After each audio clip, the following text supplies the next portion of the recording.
Exodus chapter 20, chapter 8. Tingnan natin yan, chapter 8, verse 20.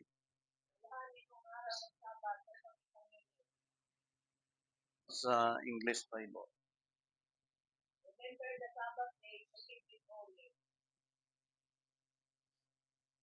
And that is chapter 20, verse 8. Okay. Ang atin po ngayong isa sa mga pagtatalakay natin sa hapong ito ay atin pong linawin yung mga itinakda ng Diyos sa kanya pong 10 utos. At isa na po dyan yung tungkol sa Sabat. At yung tinanggit po ng talatang yon na ang pagganap ng ika-7 araw ay gawing banal sa Panginoon.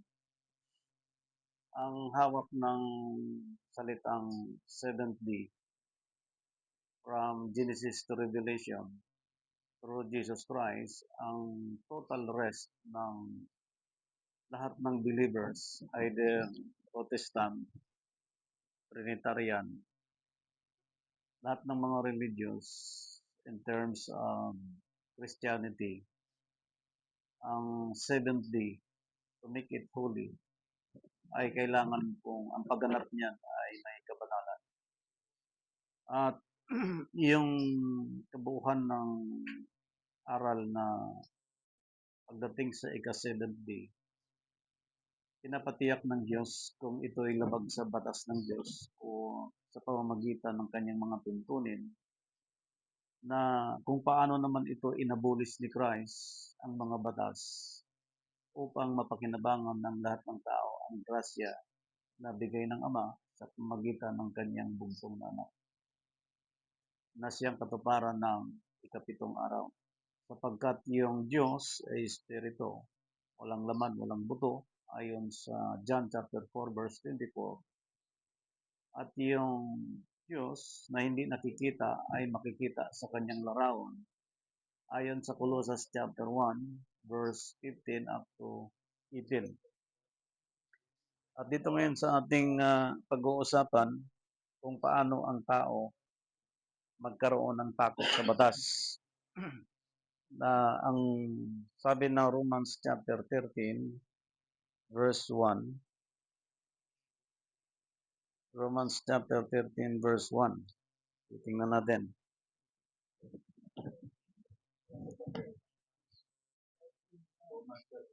Romans chapter 13 verse 1. Ang bawat kaluluwa ay pasakop sa matataas na kapangyarihan. Sapagkat walang kapangyarihan na hindi mula sa Diyos, at ang mga kapangyarihan niya ay bigyan ng Diyos. Verse 2. Verse 2. Kaya nga't ang sumasalangsang sa kapangyarihan ay sa utos ng Diyos. Sumasalangsang at ang mga nagsasalangsang ay magsasanggap na kalaan-kalaan sa kanilang sarili. Siguro panahon na para tututukan ngayon ng lahat ng nasa gobyerno, lalo na po yung mga abogado, magmula sa pinakambabang hukuman hanggang sa pinakamataas, na sa bawat lugar na kinabilangan ng bawat tao, sa ilang bilyon na tao, sa bawat family, sa bawat mga gawain ng paglilingkod sa Diyos, marahil ito na ang tamang panahon para tutukan ng lahat ang tungkol po sa batas, sapagkat nilinaw, walang kapangyarihan na hindi mula sa Diyos. So pag sinabing lahat na kaluluwa ay magpasakop, walang exempted na relihiyon, sapagkat ang tinutukoy po ng Biblia ay para sa lahat ng tao. Pilipino, foreigner, babae, lalaki, may profession, wala. Na ngayon ay kinakailangan lahat ng may mga alam sa batas na ito'y mula sa Diyos. Kinakailangan ng lahat ay makaalam tungkol po sa sinasabing batas. kanina yung Sabat ay nasa ilalim po ng 10 utos ng Diyos, na itong 10 utos, itong kautusan ng Diyos ay may mga batas. Bukod sa may mga batas ay mayroong mga palatuntunan. So, ibig sabihin, ang 10 utos kapag binasa natin doon sa chapter 20, yung kabuuhan na yon, mayroong mga batas na nakaakibat doon na ang batas para po sa mga sumusuway. At yung palatuntunan o mga alituntunin ay itinakda ng Diyos para sa mamamayan upang sundin ito upang ang tao ay hindi magkakamali sa pagsunod sa kautusan ng Diyos, sapagkat ang mali na pagsunod sa kautusan ng Diyos ay magiging batas. So, ito po kailangan makita sapagkat ang paliwanag ni Apostol Pablo, we are not under the law, but under the grace. Itingnan natin yung talatang yon sa paliwanag ni Apostol Pablo. Tingnan natin ang talatang yon, yung binanggit sa Biblia na tayo wala sa ilalim ng batas, kundi sa ilalim ng biyaya. Romans chapter 6 verse 15. Romans chapter 6 verse 15. Ano nga magkakasala sa pagkakasala? Dahil na tayo wala sa ilalim ng kautusan, hindi sa ilalim ng biyaya, huwag nawang mangyari. No?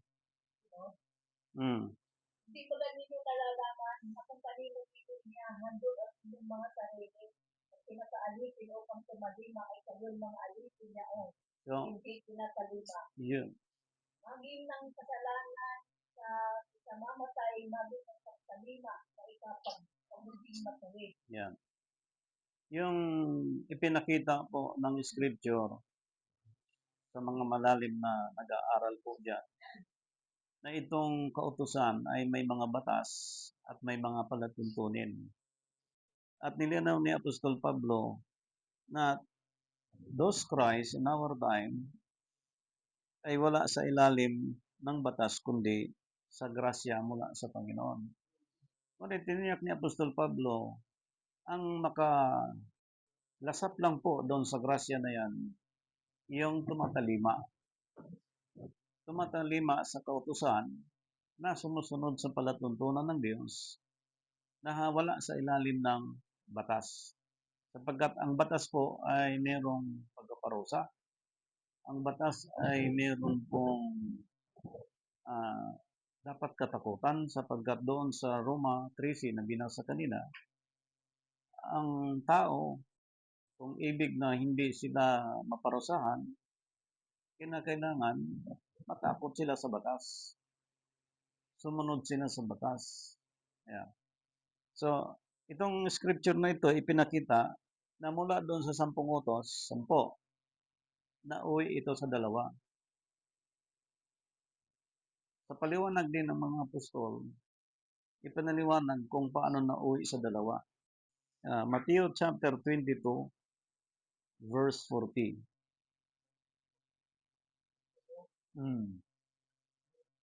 Chapter 22 verse 40. Dalawang utos na ito na uuwi ang buong kautusan at ang mga propeta. Yun. Ang utos, pag-ibig sa Diyos.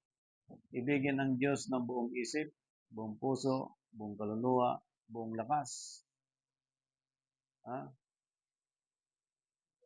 Tapos, ang ikalawang utos, ibigin ang kapwa tulad sa iyong sarili. Yan. Yung nagbigay ng batas, Diyos. Yung nagbigay ng 10 utos, Diyos. Yung nagbigay ng palatuntunan, Diyos. Ngayon, ang ikalawang utos, ibigin ng kapwa tulad ng ating sarili.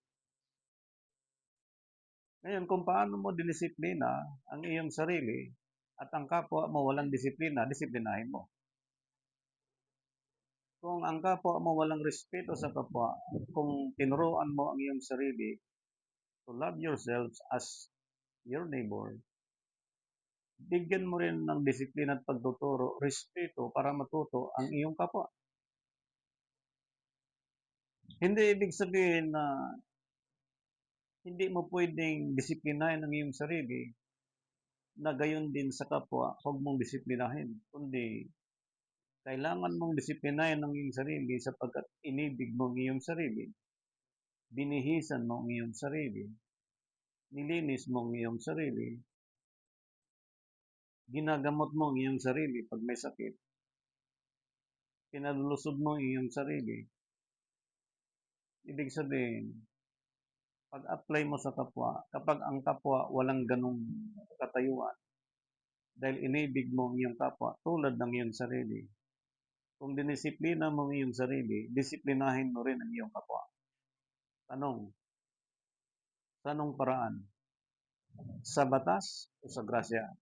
Dito tayo mag-uusap ngayon sapagkat ang law of grace ay dalawang bagay pinakita doon sa batas na pinagmulan ng pagsuway mula sa ating mga ninuno at yung nakinabang doon sa grasya na itinakda ng Diyos through Jesus Christ by His ordinances.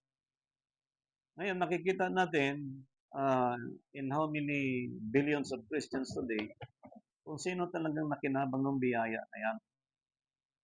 Okay. Sisilipin muna natin sapagkat yung binasa ni Sister Bilya kanina tungkol doon sa dalawang utos na nauwi ang buong kautusan at ang mga propeta. Kung naalala nyo po sa Mateo, Lucas chapter 16 verse 29, mayroong malalim na pag-uusap tungkol po kay Lazaro at sa isang taong mayaman na kapwa sila namatay. Sa English niyon is died. Balikan natin yung Lucas chapter 16 verse 29 sapagkat may binanggit na propeta doon sa salita na we are not under the law but we are under the grace at yung dalawang utos na uwi sa dalawa. Yung pag-ibig sa Diyos, pag-ibig sa kapwa at ang mga propeta. Ganon ka importante. Okay.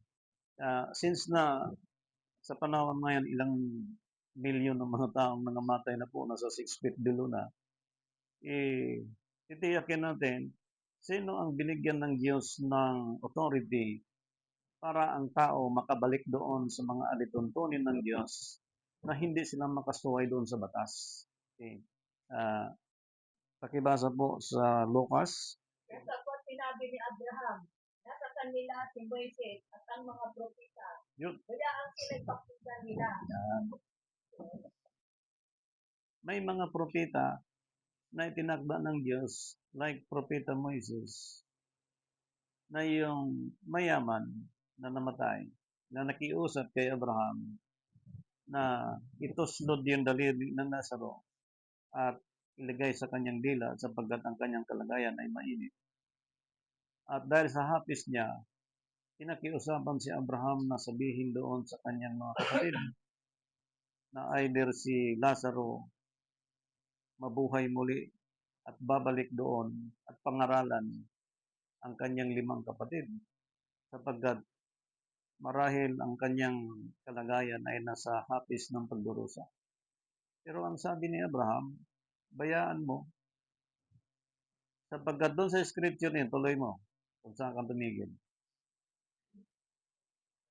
At sinabi niya, hindi amang Abraham, natapos ko ang isang mula sa mga patay ay makaparoon sa kanila. Yun. Sila'y mga Sipin nyo na kahit ang isang tao namatay at muling nabuhay at magsabi tungkol doon sa kalagayan ng eternal life o eternal death, walang taong maniniwala na ang dinidiin ng bersikulo na kailangan ang tao makinig doon sa mga propeta katulad ni Propeta Moises.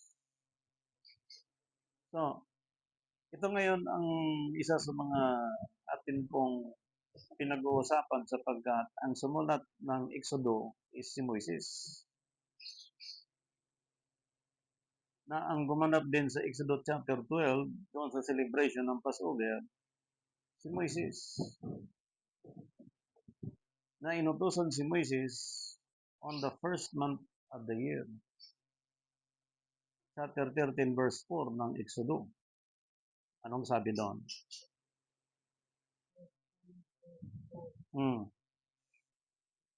Sa araw na ito ay umalis kayo ng buwan ng Abib. Tuloy. At mangyayari na pagkadala sa iyo ng Panginoon sa lupain ng Cananeo at ng Hateo at ng Hamoreo at ng Hebreo at ng Ebuseo at ang isinumpa sa inyong mga magulang ay bibigay sa iyo. Ano pang binubukalan ng dapat at tulog ay inyong ipamimili ang paglilingkod na ito sa buwang ito. Ang tanong, yung paglilingkod nila ay may katapusan? 14.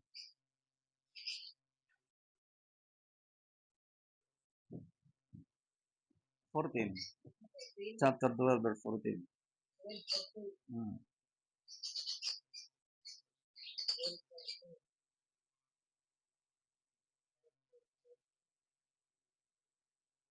Chapter 12, verse 14. At ang araw na ito ay magiging sa inyo isang alaala at iyon yung pagdidiwang na pinapapista sa Panginoon. Sa buong panahon ng inyong lahi ay inyong ipagdidiwang na pinapapista na bilang tuntunin magpakailanman. Di ba po ang daming piyesta nitong Mayo? Klase-klaseng piyesta. Sa buong Pilipinas, hindi lang 5 klaseng piyesta. Ang dami. Pinakamarami sa buwan ng Mayo. Tanong, ilang piyesta lang ba ang inuutos ng Diyos sa Biblia? Basa. Deuteronomy.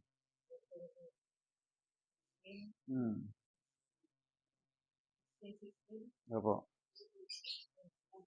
16:16. Magkaisatlo sa isang taong na ang inyong mga lalaki ay magsisiharap sa Panginoon ng Diyos. Dako kanyang pipiliin na kapistahan ng tinapay na walang ligadura at sa kapistahan ng mga sanglinggo at sa kapistahan ng mga tabernakulo at huwag silang naharap na walang dala sa Panginoon. Yun. Ilang pista lang? 3. Oh. Tabernakulo. 3 pista lang. Sa panahon ni Moises, bawat kapistahan, 7 days. Pentecostes, ganon din, 7 days. Feast of Tabernacle, ganon din, 7 days.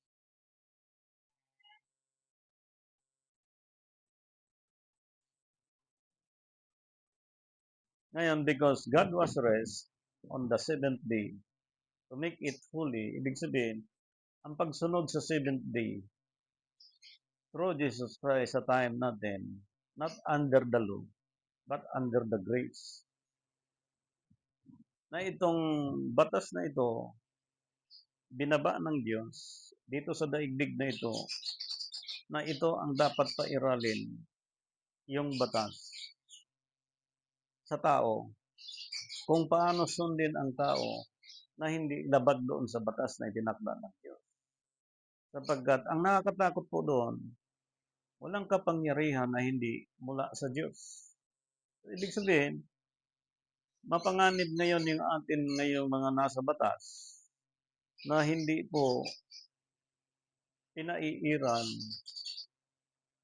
ang mga batas na pinag-iingat ang tao ng Diyos sapagkat doon sa salitang kautusan, itong kautusan nito ay merong mga palatuntunan. At yung mga palatuntunan sa ilalim ng kautusan, kapag hindi ito nasunod, mangyayari, hindi mapakinabangan yung salitang, we are not under the grace. So, tingnan muna natin yung pag-aaral sapagkat yung law and grace, yung batas, mapakinabangan ng tao kapag nasunod niya ang tamang pagsunod sa kautusan. Balikan muna natin yung Romans chapter 7 verse 7. Sapagkat merong pag-abulis ang Diyos through Jesus Christ sa tayo natin. Kaya po tinitiyak natin ito na may pag-abulis ang Diyos doon sa batas through Jesus Christ. Okay, para mapakinabangan yung grasya. Okay, basa 7. Amen. Ano nga ang ating sasabihin? Ang kapag may kasalanan, Yun. wag nawang mangyari. At kapag hindi ko sana nakilala ang kasalanan, kundi sa pamamagitan ng kautusan. Yeah. Sapagkat hindi ko sana nakilala ang kasakiman kung hindi sinasabi ng kautusan.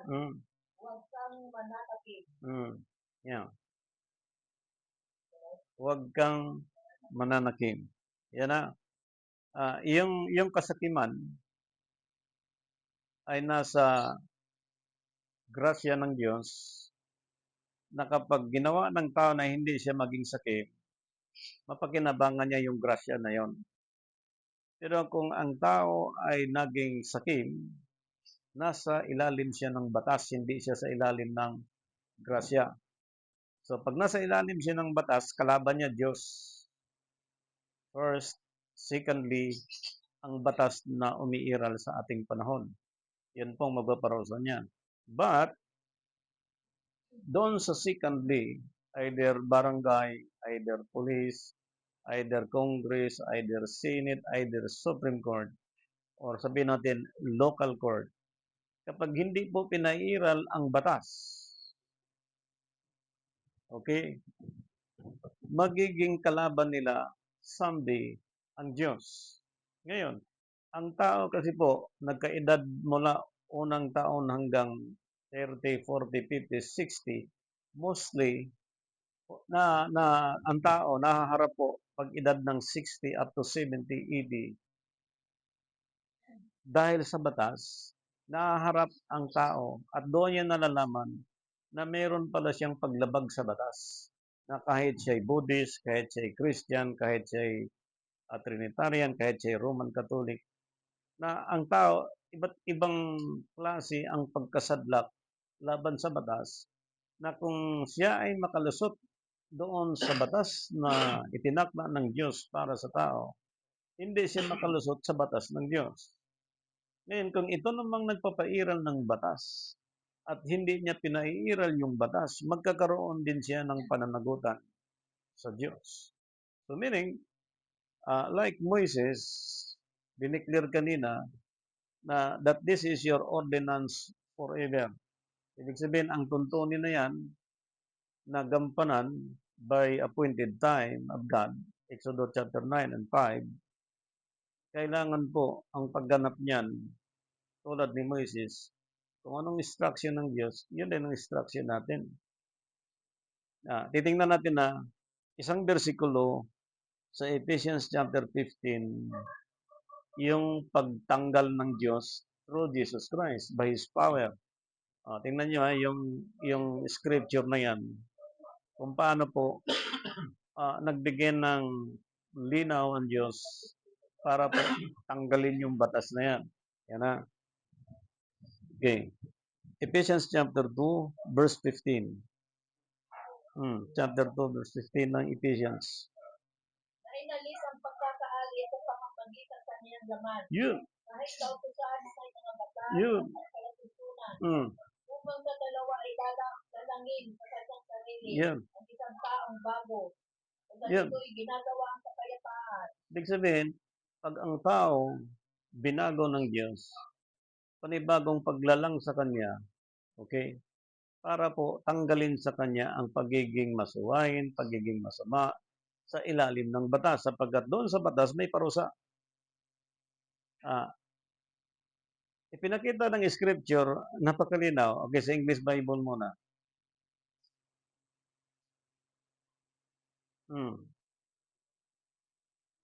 Having abolished in his place the Please. enmity keeping the enmity. law of commandments, Yun.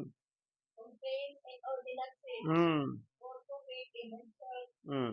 or strain what Yun. human, Yan ang binanggit. subject Yes. Yan ang binanggit natin kanina. Magkakaroon ng kapayapaan, either barangay, town, nations. Kapag pairalin po at malaman, sundin, kung alin yung inabolis at sino yung gumawa noon. Kaya nga, ang encouragement natin, not only as a Christian, that we call as a Christian, I'm being a Christian, so I'm proud, I'm Roman. Hindi po ganun.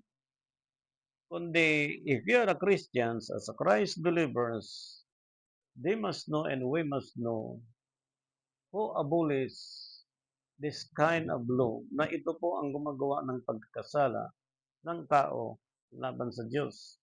But through Jesus Christ, He abolished the law. Sa anong paraan? Sa pamamagitan ng kanyang katawan. Ibig sabihin, nung siya na crucify sa cross ng Calvary, namatay at muling nabuhay, and those are believers today to live like Christ, ang pag-abolish sa batas, yung taong na yon, kasama siya sa inahanda na isang taong bago. Ibig sabihin, ang tao kapag hindi po nabago, they are or ye are under the law. Kalaban niya ang Diyos. So, yung law of grace, makikita mo magkahalo siya na instead mapakinabangan niya, hindi. O, tingnan mo, kanina binasa natin yung Romans chapter 7, verse 7.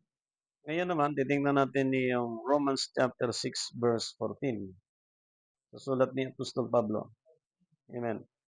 sapagkat ang kasalanan ay hindi makapag-ahari sa inyo, Yun. sapagkat wala kayo sa ilalim ng kautusan, Yun. kundi sa ilalim ng biyaya.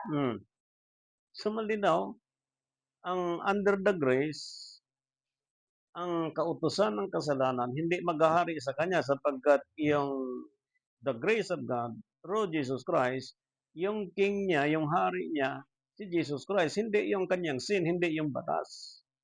Ibig sabihin, pagka ang batas ang umiiral, okay, ang bayan, ang tao na sumusunod doon sa kautusan ng Diyos, content, nakalagay kanina na may mga palatuntunan, may mga laman ng mga palatuntunan na itong tuntunin ang bayan kailangan susundin nila. Ang tanong na malaki, marami ngayong mga churches na wala ng Sabat, wala ng seventh day. Tinanggal na nila yon. Doon sa seventh day, nandoon yung aral to make it holy on the seventh day. Ang seventh day ngayon na last days, ang katuparan, si Jesus Christ. Last prophet, last trumpet, last seal, siya ang katuparan yan. Tulad nito. Why? Sapagkat, ang sabi ng scripture, He abolished all the ceremonial law. Kaya lahat ng Christians, Roman Catholic, kinakausap natin, may anting-anting ka ba? Tanggalin mo na yan. May orasyon ka pa ba na orasyon galing sa mga Latin? Tanggalin nyo na yan kasi inabolish ni Christ yun. But those are not abolished in their own, like from Liti, na kadalasan po may mga orasyon ng mga alam, bigay doon, bigay sa mga ninuno, bigay kung saan. Lahat yun abolish na. Hindi na siya powerful, powerless na. Ngayon, pag hindi tinanggal ng taong yon, yung mga ceremonial system, yan po ay nasa ilalim ng batas. Pag ang tao nasa ilalim ng batas, hahabulin siya ng batas. Kahit magtago pa siya sa ilalim ng tunnel, hahabulin siya ng batas. Ibig sabihin, ang tao kapag under the law, wala siyang kapayapaan. Kahit marami siyang pera, hindi siya makatulog sa gabi. Kakaisip niya sa maraming problema. Kaya piniingat ang mga mananampalataya pagdating sa pagsunod sa kautusan, doon 10 utos, sapagat ang 10 na uwi sa 2. Yung una, ibigin ng Diyos buong puso, buong isip, buong lakas, buong kaluluwa. Yung pangalawa, ibigin ng kapwa tulad ng iyong sarili. Ibig sabihin, kung ikaw ay normal na tao, kung paano mo didisiplina ang iyong sarili mo para rumispeto sa iyong kapwa, kung paano mo ini-educate ang iyong sarili para mag-aral sa profesyon upang hindi lang ang family makatulong kundi matulungan kundi ang community. Yung profession na natutunan ng bawat tao, number one siyang sumusunod sa batas. Dahil may alam siya, may profession siya, may edukasyon siya. Ngunit kung sino mang may professional sa ating panahon na may paniniwala tungkol sa Diyos, at ang paniniwala tungkol sa Diyos ay hindi pagsunod doon sa mga itinakda ng Diyos, ang tawag noon, wala sa ilalim ng grasya ng Diyos kundi sa batas ng Diyos. Ngayon, sabihin na lang po natin na merong 200 o 300 sa maliit na bilang na sumusuway sa batas ng Diyos. At yung 300 na ito, kumalat sa buong Pilipinas kung saan nakatira. Pag binabaan ng Diyos ng judgment yung mga taong gumagawa laban sa batas ng Diyos, kawawa, halimbawa, ang isang syudad, may isang tao, dalawa, under the law, talagang maranasan niya ang baha, maranasan niya ang kidlat, maranasan niya ang matinding situation. Sa madaling sabi, damay-damay. Pero, ang nakagandahan po dito, sapagkat sa time ni Moises, yung grupo na yon lumabas mula sa Ehipto, grupo talaga ang masabi mong bilang na sila ay sama-samang nakatawid mula sa Red Sea hanggang sa Wilderland hanggang sa Promised Land. Sa time natin, individual na po. Hindi na siya by group na kung ang isang church ay may ganong daming bilang, yung church na yon na nag-claim at yung bilang na yon, posible ang ibang believers, ganyan ang mindset. Kami, sila, sa dami nito, sila lang ang pwedeng masave. Like, may ibang gumagamit na sila yung kabilang sa 144,000. But this time, ang palatuntunan ng Diyos, sa ating panahon makikita natin, mapakinabangan lang ng tao ang grasya, hindi lang sa pagkain, hindi lang sa pag-inom, kundi sa kapayapaan ay binasa ng scripture kanina. Sapagkat pag nagawa po, lahat yun, sabi ni Apostol Pablo, saka magkakaroon ng kapayapaan. Ibig sabihin, hindi na una yung kapayapaan. Una yung battle. Una yung pag-disciple.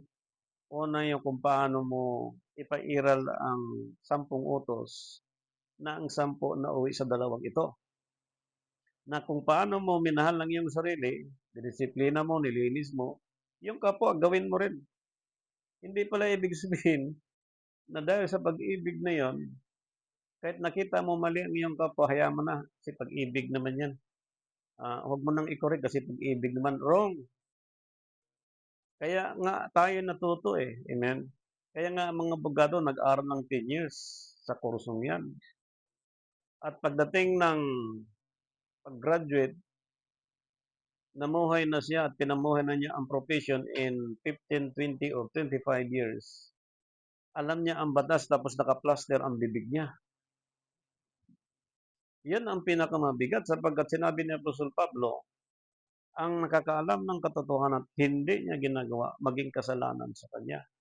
Kaya sa time natin ngayon, whether you like it or not, no, sa Facebook ngayon at YouTube, crisis ngayon ng legal system sapagkat maraming abogado ngayon, maraming may mga alam, maraming mga nagtuturo, na kalimitan po hindi nila pinaiiral yung grasya ng Diyos na na-receive ng tao through Jesus Christ. At doon sa tatlong yon, kautusan na may mga batas at may palatuntunan.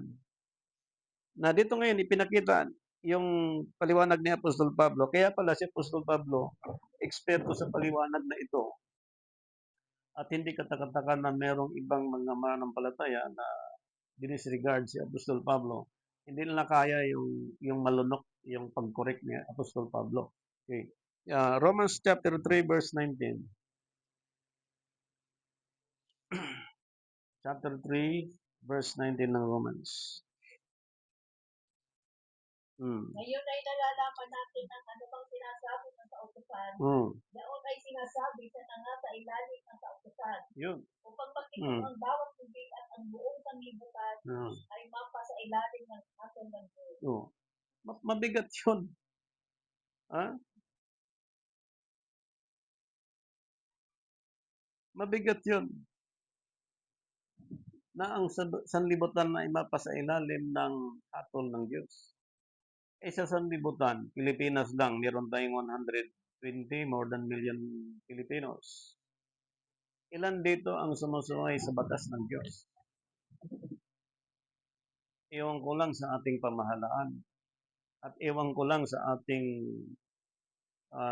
industriya ng pastors and bishop, mga pare, sapagkat yung pagtawag mo nga sa pari na father, pinagbabawal sa Biblia sapagkat sabi ni Christ, iisa lang iyong ama. Ang tamang pagsunod, yung huwag tawagin mong ama ang sino man sapagkat iisang lang ama nasa langit. Ibig sabihin, pag ginawa ng tao at tinuro ng sino man ang paglabag doon sa itinakda ng Diyos, they are under the law. Ay ilang pare ngayon at ilang milyon mga taong tumatawag ng Father, they are under the law. Ayon sa Scripture, hahatulan sila ng Diyos. At hindi na joke yan mga kapatid sapagkat ngayon, nayayanig, no? Sino mang abogado ngayon sa buong daigdig, nayanig ngayon sa sistema and local and international court. Kung paano nila pagtagpuin yung batas na merong pressure sa lahat ng mga lawyer ngayon, kung ano ang pressure ngayon na naramdaman nila. At bilang lingkod ng Diyos, ang masabi ko po diyan, ito na ang binaba ng Diyos na hatol na kayong mga alam sa batas, matagal nyo nang sinamantalahan yung mamamayan. Hindi nyo pinairal yung batas na rapat para sa mamamayan, which is the ordinances of God. Sabi ng Romans chapter 10 kanina, walang kapangyarihan hindi mula sa Diyos. Therefore, sampal sa lahat ng abogado ngayon. Sampal sa lahat ng mga pastors and bishop at mga pare. Sapagkat ngayon, binanggit kanina, ang pista na pinaiiral ng Diyos, 3 lang. Ilan ngayon ang pistang pinaiiral itong buwan ng Mayo? Sa Bicol, ilang pista yan. Sa Leyte, ilang pista yan. Sa Cebu. Ang 3 ginawang 10. Ang 10 ginawang 20. So, instead mapakinabangan yung grace ng Panginoon, ang sabi ng scripture kanina, verse 19, last verse. Verse 19. Romans chapter 3. 19.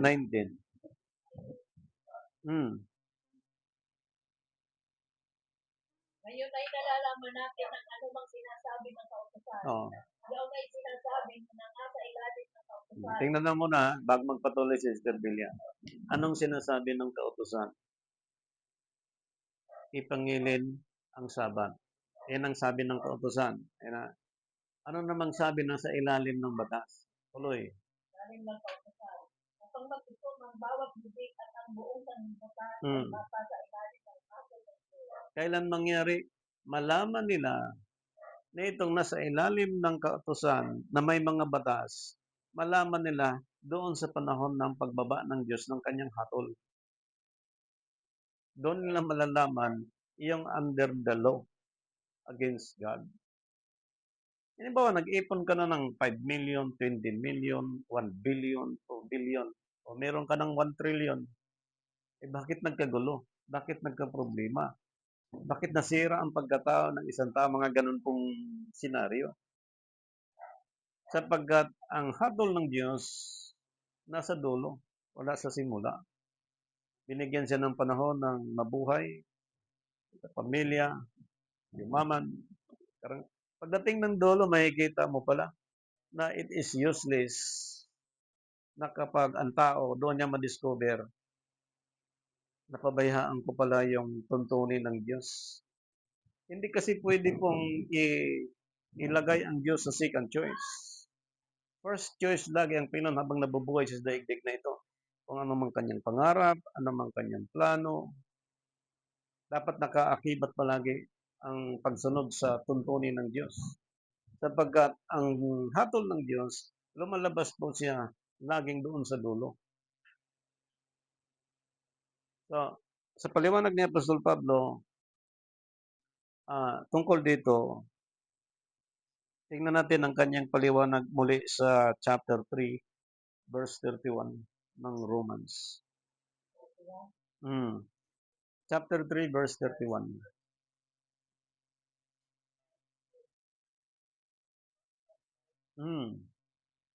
Iwawalan kaya natin kabuluhan ang kautusan sa pamamagitan ng pananampalataya. Yes. Huwag nawang pangyari, kundi pinagtitibay pa nga natin ang kautusan. Yan. Doon sa mga may pananampalataya na nakaalam sa kautusan, hindi ibig sabihin may pananampalataya siya, wala na siyang pakialam sa law and ordinances of God. Hindi ibig sabihin wala na siyang pakialam sa Sabat. Ang Sabat sa ilan naman 10 utos eh. Bagko sabi ni Apostol Pablo, pinagtitibay pa nga yung pagsunod sa kautusan. Na yung kautusan na yun, may mga batas. Dahil sa pag-abolish ni Kristo sa batas, sa pamamagitan ng mga tuntunin. Na ang gaganap sa mga tuntunin, yung bayan ng Diyos. Kaya binaba ni Apostol Pablo mula sa Diyos ang sulat, walang kapangyarihan na hindi mula sa Diyos.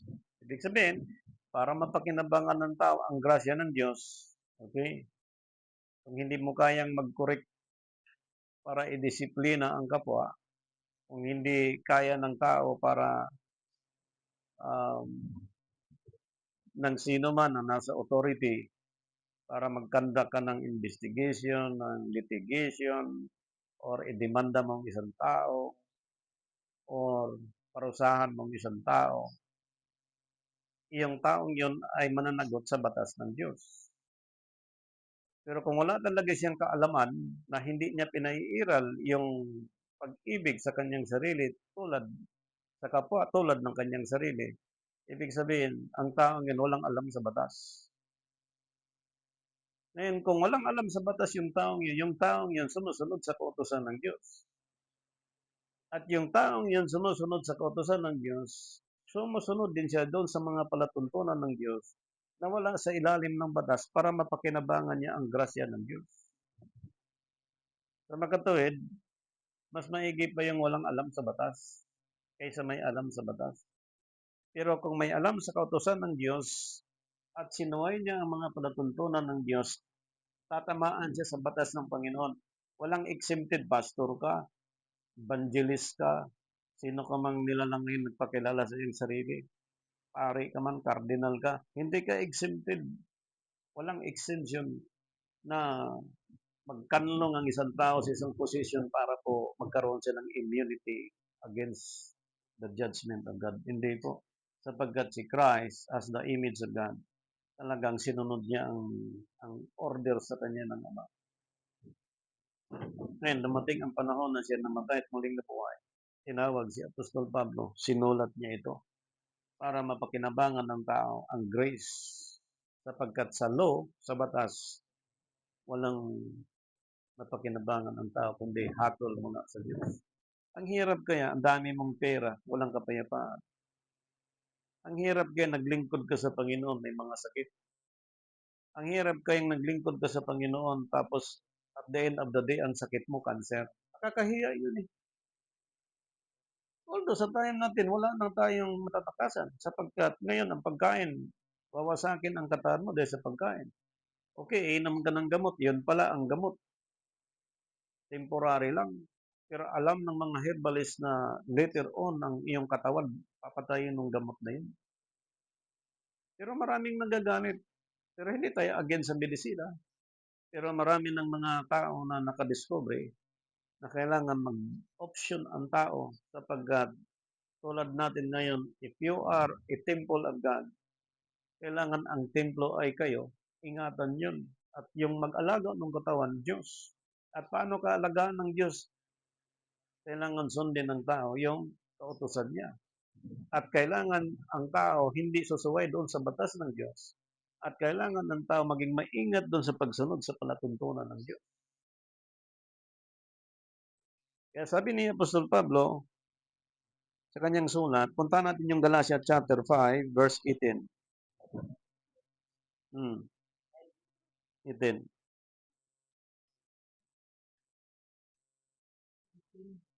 Chapter 5, verse Kapag po 18. kayo pinagpatnubayan ng Espiritu, Yes. ay wala kayo sa ilalim ng kautusan. Amen. Oh. Kapag pinatnubayan kayo ng Espiritu, wala kayo sa ilalim ng, ibig sabihin, huwag kang papasok sa politika. Pari ka man, kardinal ka man, pastor ka man, sino ka naman, huwag kang makialam doon sa politika. Huwag kang papasok sa politika.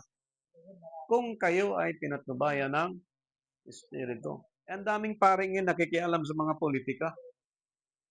Ibig sabihin, walang patnubay sa Espiritu Santo yan. So, paano yan magkakaroon ng blessed prayer kung ang paring ito nasa ilalim ng batas, which is against the law of God? Pero mo, basbasan mo yung basbas na yan. Alam ko, walang libre sa basbas, may bayad. Pero sa atin, libre, walang bayad. Para ang grasya ng Diyos mapagkinabangan ng lahat. Kasi po, ang under the law, kapag nagbasbas po yan, doon sa anumang bagay, maging ang tao, ang pag-apprehend po niyan is under the law din. Pag under the law, laban sa Diyos, mali ang pagsunod sa palatuntunan ng Diyos. Dahil mali ang pagsunod sa tuntunin ng Diyos, yung instead mapakinabangan yung grace, tulad ng binanggit ngayon, kung kayo ay pinatnubayan ng Espiritu, wala kayo sa ilalim ng kautusan o sa batas. Ang pagsunod sa sabat ng Diyos ay pinatnubayan ng Espiritu. Ang pagsunod sa piyesta na 3 lang sa isang taon ay may patnubay mula sa banal na Espiritu. Ang pagdiriwang ng Passover, which is first month of the year, ay may patnubay mula sa banal na Espiritu. Bakit? Sapagkat after Passover, bibilang ka ng ilang linggo? 7 weeks. After ng 7 weeks, bibilang ka ng 7 months. Yung cycle ng buong taon, doon iikot yon. Kung kailan ang mga appointed time of God na itinakda doon, mga Passover na yan. Kung anong buwan, kung anong pizza. Tulad ng binanggit natin. Oh. Anong sabat na pinairal ng ating mga kinagisnan? 7th day. Sabat ng Jew. Because we have 3 kinds of Sabbath. Sabat ng Jew, Sabat ni Christ, Sabat sa believers. Ngayon, ang katuparan ng Sabat, ayon sa Exodus chapter 20, si Kristo. I am the Lord of Sabbath, Lucas chapter 6 verse 5. Yan ang katuparan niyan. Now, kanino ngayong Sabat na pinaiiral sa araw ng Sabado? Di ba Sabat ng Jew? Ang Hudyo, hindi nagligtas sa lahat ng katauhan. Isa lang ang pinakita ng Scripture na namatay at muling nabuhay, yung nag-abolish sa batas, si Jesus Christ lang. Ibig sabihin, ang pagtupad ng Sabat sa panahon natin ngayon, hindi Sabat ng Jew. Hindi Sabat ng anumang Sabat na araw na pinaiiral ngayon, kundi Sabat na ni Kristo. Sapagkat siya lang ang nag-abolish doon sa batas na hindi magampanan natin. Kaya sabi ni Apostol Pablo, kung kayo'y pinatnubayan ng Espiritu, kayo ay wala sa ilalim ng batas or kautusan. So, sa magkatuwid, ilang billion ngayon ng mga leader na sumusuway doon sa kautusan ng Diyos na may mga palatuntunan, na may mga batas. Ang dami niyan, mga kapatid. Okay. Pinakita ni Apostol Pablo sa kanyang sulat doon sa pag-abolish ng Diyos through Jesus Christ sa Hebrew chapter 7 verse 18. Hebrew. Para po alam natin yung mga scripture. Chapter 7 verse 18 ng Hebrew. Sapagkat ang pangpawi ng unang utos dahil sa kanyang kahinaan at kawalan ng pakinabang. Kawalan ng pakinabangan. Tuloy. Sapagkat ang kautosan ay walang anumang pinasasakdal Yun. at may pagpapasok ng isang pag-asang lalong magaling. Yun. Na sa pamamagitan nito ay nagsisilapit tayo sa Diyos. Yun. Sa pamamagitan nito ay nagsisilapit tayo sa Diyos. Okay. Chapter 8 verse 13 ng Hebrew. 13.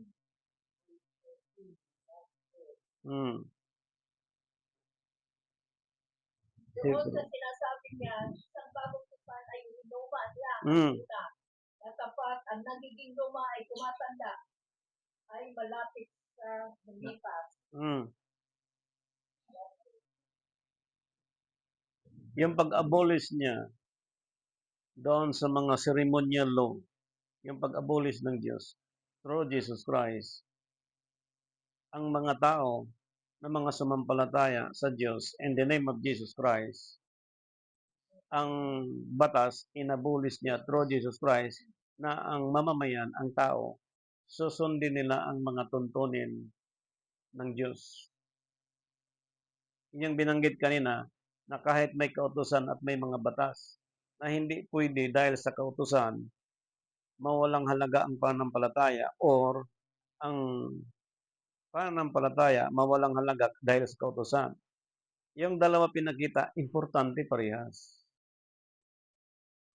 Pareho sila importante. Okay. Tingnan natin.